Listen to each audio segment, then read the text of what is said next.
ମୂଳେ ତୋର ଗଙ୍ଗା ଡାଳ ତୋର ବିଷ୍ଣୁ ପତ୍ରୀ ଦେବତାଙ୍କ ବାସ ସେ ପତ୍ର ପଡ଼ିଲେ ମଣଇ ହୋଇ କହଇ ଗୋଲକ ଦାସ। ତୁଳସୀ ଏକ ପବିତ୍ର ବୃକ୍ଷ ଅଟେ। ଭଗବାନ ବିଷ୍ଣୁଙ୍କର ପ୍ରିୟ ହୋଇଥିବାରୁ ତାଙ୍କୁ ବିଷ୍ଣୁପ୍ରିୟା ମଧ୍ୟ କୁହାଯାଏ।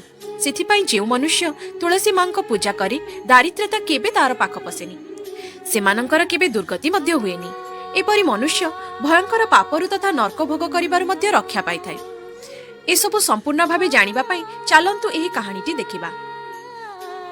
ଦିନେ ଦେବୀ ସତ୍ୟଭାମା ଭଗବାନ ଶ୍ରୀକୃଷ୍ଣଙ୍କୁ ପଚାରିଲେ, ହେ ପ୍ରଭୁ, ଆପଣ ତ ତିନି ଲୋକର ସ୍ୱାମୀ, ତଥାପି ଆପଣ ତୁଳସୀଙ୍କ ପୂଜା କାହିଁ କରନ୍ତି? ତାଙ୍କୁ ସବୁଦିନ ଜଳ କାହିଁ ଅର୍ପଣ କରନ୍ତି?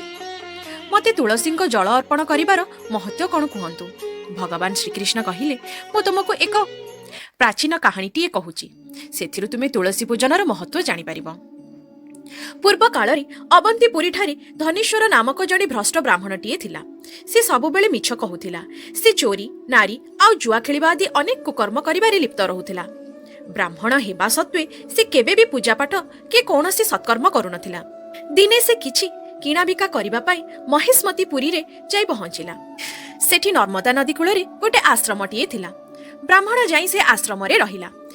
ସେଠି ଅନେକ ବୈଦିକ ବ୍ରାହ୍ମଣମାନେ ପୂଜା, ପୁରାଣ ପାଠ, ବେଦ ଉଚ୍ଚାରଣ ଆଦି ଭଗବତ କର୍ମ କରୁଥାନ୍ତି। ସେଠାରେ ବହୁତ ଲୋକ ଆସି ଗୋମାତାଙ୍କର ପୂଜା କରିବା ସହ ବ୍ରାହ୍ମଣ ଭୋଜନ ମଧ୍ୟ ଦେଇଥାନ୍ତି। ସ୍ୱାଦିଷ୍ଟ ଭୋଜନ କରିବା ଆଶାରେ ସେ ବ୍ରାହ୍ମଣ ସେମାନଙ୍କ ସହ ପୂଜା ପାଠର ଅଭିନୟ କରିବାକୁ ଲାଗିଲା। ଏମିତି ବହୁତ ଦିନ ବିତିଗଲା। ସେଠି ବ୍ରାହ୍ମଣଟି ପୂଜା ପାଠ କରିବା ଅଭିନୟ ଆଳରେ ସବୁଦିନ ଗୋଟେ ତୁଳସୀ ଚଉରାରେ ପାଣି ଦେଉଥିଲା, କିନ୍ତୁ ତା ମନରେ ସେମିତି କିଛି ଭକ୍ତିଭାବ ନଥାଏ। ଏହିପରି ସବୁଦିନ ସକାଳୁ ଉଠି ସେ ତୁଳସୀ ଚଉରାରେ ପାଣି ଦେଉଥାଏ। ଦିନେ ସେ ଆଶ୍ରମରେ ଶୋଇଥିଲା ବେଳେ ତାକୁ ଗୋଟିଏ ବିଷାକ୍ତ ସାପଟି କାଳ ରୂପରେ ଆସି ଦଂଶନ କଲା।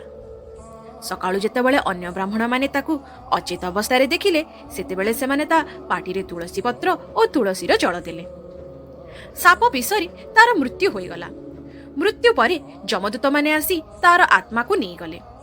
ବାଟରେ ଗଲାବେଳେ ସେ ତାର ମୃତ୍ୟୁର କାରଣ ପଚାରିବାରୁ ଯମଦୂତମାନେ କହିଲେ, ତୋର ଘୋର ପାପ ପାଇଁ ତୋତେ କାଳ ଦଂଶନ କଲା, ଆଉ ଏବେ ତୁ ତୋ କର୍ମ ପାଇଁ ନର୍କଦଣ୍ଡ ଭୋଗ କରିବୁ। ସେ ବ୍ରାହ୍ମଣଟି ଯେତେ ବିଳାପ କଲା ପରେ ବି ତା କଥା କେହି ଶୁଣିଲେ ନାହିଁ। ଯମପୁରରେ ଚିତ୍ରଗୁପ୍ତ ତାର କର୍ମ ଦେଖି ଯମରାଜକୁ କହିଲେ, ଇଏ ବହୁତ କୁକର୍ମ କରିଛି। ଜନ୍ମରୁ ମୃତ୍ୟୁ ଯାଏ ଇଏ ପାପ କର୍ମ ହିଁ କରିଆସିଛି। ଏହା ଶୁଣି ଯମରାଜ ତାକୁ ବହୁ କଳ୍ପ ପର୍ଯ୍ୟନ୍ତ ନର୍କ ଭୋଗ କରିବାର ଦଣ୍ଡ ଦେଲେ। ଯମରାଜଙ୍କ ଆଦେଶ ପାଇ ଦୂତମାନେ ତାକୁ ନର୍କକୁ ନେଇଗଲେ। ସେଠାରେ ଥିବା ଗୋଟିଏ ଫୁଟୁଥିବା ତେଲ କଡ଼େଇରେ ତାକୁ ପକାଇଦେଲେ। କିନ୍ତୁ ଇଏ କ'ଣ? ଯମଦୂତମାନେ ଦେଖିଲେ ତାର କିଛି ହେଲାନି, କାରଣ ସେ ଫୁଟୁଥିବା ତେଲ ପୁରା ଥଣ୍ଡା ହୋଇଗଲା। ଇଏ ତ ବଡ଼ ଆଶ୍ଚର୍ଯ୍ୟର କଥା, ଏହା କିପରି ସମ୍ଭବ? ଯମଦୂତମାନେ ତାକୁ ସାଙ୍ଗରେ ନେଇ ରାଜାଙ୍କ ପାଖକୁ ଗଲେ ଆଉ କହିଲେ, ହେ ମହାରାଜ, ଯେଉଁ ତେଲ କଡ଼େଇରେ ପଡ଼ି ପାପୀମାନେ ଛଟପଟ ହେଇ ତାଙ୍କ କୁକର୍ମର ଦଣ୍ଡ ପାଆନ୍ତି, ସେହି ଫୁଟୁଥିବା ତେଲ କଡ଼େଇରେ ୟାକୁ ପକେଇବାରୁ ନର୍କର ଅଗ୍ନି ଲିଭିଗଲା ଆଉ ତେଲ ମଧ୍ୟ ଥଣ୍ଡା ହୋଇଗଲା। ଏହା ଶୁଣି ଯମରାଜ ମଧ୍ୟ ଆଶ୍ଚର୍ଯ୍ୟ ହେଲେ। ଠିକ୍ ସେହି ସମୟରେ ମହର୍ଷି ନାରଦ ଆସି ସେଠାରେ ପହଞ୍ଚିଲେ ଆଉ କହିଲେ, ଏହି ବ୍ରାହ୍ମଣଟି ଅନେକ ପାପ କରିଛି, କିନ୍ତୁ ଇଏ ନର୍କ ଭୋଗିବା ପାଇଁ ଯୋଗ୍ୟ ନୁହେଁ, କାରଣ ସେ ତାର ଅଜ୍ଞାତ ସାରରେ ପୁଣ୍ୟ ଅର୍ଜନ କରିଛି। ଗୋଟିଏ ମାସ ସେ ବିଷ୍ଣୁ ଭକ୍ତମାନଙ୍କ ସହ ରହି ସେଠାରେ ସେ ହରିନାମ ଶ୍ରବଣ କରିବା ସହ ତୁଳସୀ ଚଉରାର ପୂଜନ କରିଛି। ପ୍ରତିଦିନ ତୁଳସୀ ମୂଳରେ ଜଳ ଅର୍ପଣ କରିଥିବାରୁ ତାର ଅତି ପାପର ନଷ୍ଟ ହୋଇସାରିଛି। ତେଣୁକରି ଏବେ ସେ ବିଷ୍ଣୁଲୋକ ଯିବା ପାଇଁ ଯୋଗ୍ୟ। ତାକୁ ଦଣ୍ଡ ସ୍ୱରୂପ ପାପ କର୍ମର ଦଣ୍ଡ କିପରି ହୋଇଥାଏ ତାହା ଜଣେଇବା ପାଇଁ ତାକୁ ସମ୍ପୂର୍ଣ୍ଣ ନର୍କଲୋକର ଦର୍ଶନ କରାନ୍ତୁ। ଯମରାଜ ଠିକ୍ ତାହା ହିଁ କଲେ। ତାପରେ ବ୍ରାହ୍ମଣ ବିଷ୍ଣୁଲୋକକୁ ଗଲା।